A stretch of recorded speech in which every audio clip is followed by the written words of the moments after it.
అనుదినం దేవునితో.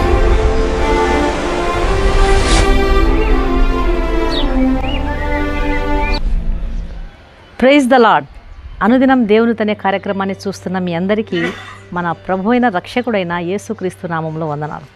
ఉదయకాలం దేవుని వాక్యం చూసుకుందాం. యెషయా గ్రంథం 49వ అధ్యాయం 6వ వచనం. భూ దిగంతముల వరకు నేను కలుగజేయు రక్షణకు సాధనమగుటకై అన్యజనులకు వెలుగయుడినట్లు నిన్ను నియమించి ఉన్నాను.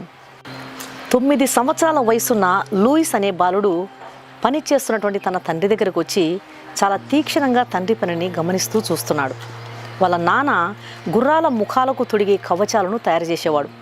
అలా వాళ్ళ నాన్న కవచాలు చేస్తున్నటువంటి సమయంలో చాలా ఆసక్తితో వాళ్ళ నాన్న చేసే పనిని గమనిస్తున్నటువంటి చిన్నవాడు, డాడీ, నేను పెద్దయ్యాక నీలాగా కవచాలు తయారు చేస్తాను అని గర్వంగా చెప్పాడు. కొడుకు మాటలకు నవ్వినటువంటి ఆ తండ్రి, అవునా, అలాగా, అయితే ఇప్పటి నుండి నేర్చుకో అని చెప్పి తన కొడుకును ప్రోత్సహించాడు. ఒక సుత్తిని, రంధ్రాలు చేసే ఉలిని తన కుమారునికి ఇచ్చి చేతులు నలగొట్టుకోకుండా చాలా జాగ్రత్తగా రంధ్రాలు వేయి అని చెప్పి కుమారునికి ఇచ్చాడు. ఆసక్తి కలిగిన ఆ కుమారుడు వెంటనే వాటిని తీసుకొని ఆ సుత్తితో ఆ ఉలిని కొట్టాడు. వెంటనే జరగరాని ఘోరం జరిగిపోయింది. అలా కొట్టిన వెంటనే జరగకూడని ఘోరం జరిగిపోయింది. ఉలి ఎగిరి వచ్చి ఆ బాలుని కంట్లో గుచ్చుకుంది. వెంటనే ఆ కన్ను పోయింది. బహు చిన్న వయసులోనే ఆ చిన్న కుమారుడు తన కన్ను పోగొట్టుకున్నాడు. కొంతకాలమైన తర్వాత అననుకూల పరిస్థితులలో ఆ కుమారుడికి మిగిలినటువంటి రెండో కన్ను కూడా పోయింది. 2 కన్నులు పోగొట్టుకొని బహు నిరుత్సాహ పరిస్థితిలో ఆ చిన్నవాడు ఒక గార్డెన్లో కూర్చున్నాడు. అలా చిన్నవాడు గార్డెన్లో కూర్చున్నప్పుడు తన స్నేహితుడు సూది ఆగు చెట్టుకు పూసే కాయలను తీసుకొచ్చి ఆ చిన్నవాడికి ఇచ్చాడు. ఆ కాయ పైన బుడుపులు ఉండడాన్ని గమనించిన లూయిస్ ఆ బుడుపులను తడుముతూ ఉన్న సమయంలో అనుకోకుండా అతనికి ఒక గొప్ప తలంపు వచ్చింది.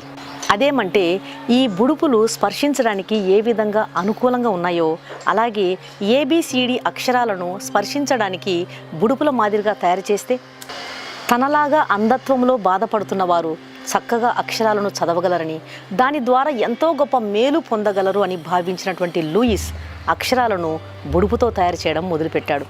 గ్రుడ్డివారు తాకి చదవడానికి అనుకూలంగా ఉన్నటువంటి బుడిపెల వంటి అక్షరాలు, చదవడానికి బుడుపులా ఉన్నటువంటి ఆ లిపి ప్రపంచ ప్రఖ్యాతిగాంచినటువంటి లూయిస్ బ్రెయిలీ లిపిగా ప్రపంచమంతా వాడుతున్నారు. అది మనకందరికీ తెలిసినటువంటి విషయం. 1818లో ఈ లూయిస్ బ్రెయిలీ లిపిని ప్రారంభించారు. ఈరోజు లక్షల కొలది అంధులు చక్కగా చదవగలుగుతున్నారు. ఎంతోమందికి దీవెనకరంగా, ఆశీర్వాదకరంగా, ఉపయోగకరంగా ఈ లూయిస్ బ్రెయిలీ లిపి మారింది. దేవుని బిడ్డలారా, ఆ రోజు లూయిస్ తన కళ్ళు పోగొట్టుకొనకపోతే ఈ బ్రెయిలీ లిపి కనుక్కునేవాడా? మన జీవితాల్లో కూడా కొన్ని మనకు అవసరమైనవి, కొన్ని మనం కోరుకుంటున్నవి, కొన్ని మనకు కావలసినవి, కొన్ని మనం ప్రేమించేవి మన వద్ద నుండి మనకు దూరం చేయబడినప్పుడు మనం ఎంతో నిరుత్సాహపడిపోతూ ఉంటాం. కానీ అలా నిరుత్సాహపడక, అధైర్యపడక దేవుని సహాయంతో లూయిస్ తన నిరాశను, నిస్పృహను లోకానికి దీవెనకరంగా, ఆశీర్వాదకరంగా మార్చుకున్నాడో ఒకసారి ఆలోచించు.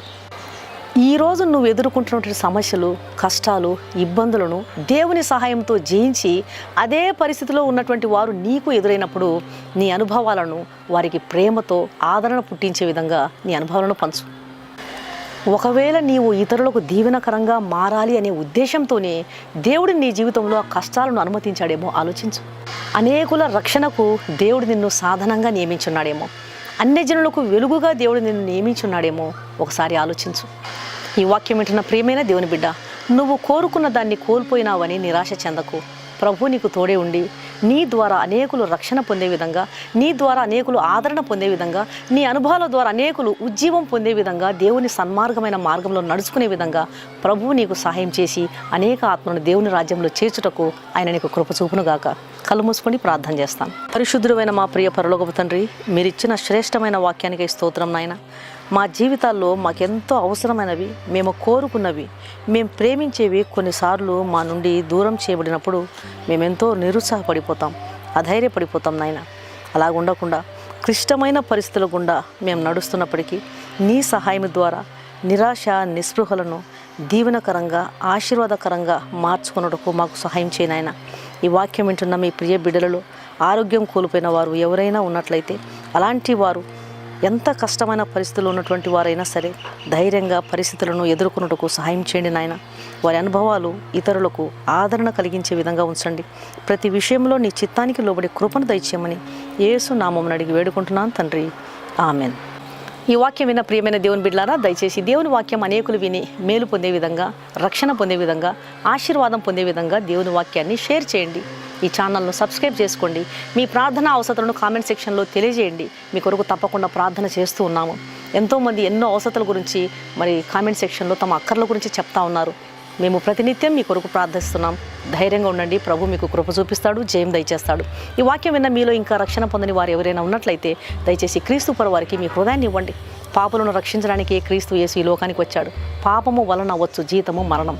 ఆ మరణ వేదన నుంచి నన్ను రక్షించడానికి కలువరి శిలువలో క్రీస్తు ప్రభువారు తన విలువైన రక్తాన్ని గర్చినాడు. ఆయన రక్తంలో కడుగబడకపోతే ఒక పాపికి రక్షణ, నిరీక్షణ, పాప క్షమాపణ, నిత్య జీవము దొరకదు. కాబట్టి ఆయన ఇచ్చే ఉచితమైన రక్షణను స్వీకరించండి. ప్రభు మీ ఆత్మను రక్షించును గాక. God bless you.